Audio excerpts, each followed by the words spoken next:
Meanwhile, U.S. Secretary of State John Kerry and Russian Foreign Minister Sergei Lavrov have reached a provisional agreement on terms of a ceasefire in Syria. And Kerry said the two sides are closer than ever to a full ceasefire deal.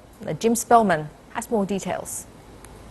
A ceasefire in Syria could be hours or days away, according to the U.S. Secretary of State John Kerry. We are, in fact, making progress even as I stand here today. There is aid now getting through. The modalities for a cessation of hostilities are now being completed. In fact, we are closer to a ceasefire today than we have been.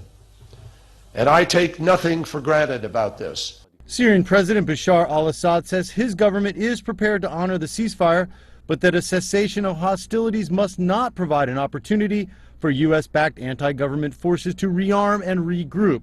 He says the ceasefire should be part of a larger effort to improve conditions in Syria and stop the flow of refugees.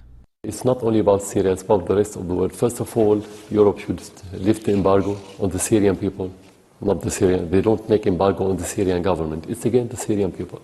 Second, Turkey should stop sending terrorists to Syria. Third, as a government, we have to fight the terrorists, definitely, and we have to keep the living moving forward by any means in order to allow the Syrians to stay in their country.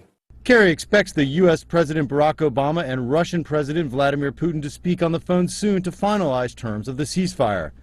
Meanwhile, some food is getting through to towns ravaged by the war. This is the first convoy since July 2014, and the World Food Programme is now providing family rations for all the 45,000 citizens that are remaining here. But even as ceasefire talks intensify, the fighting continues.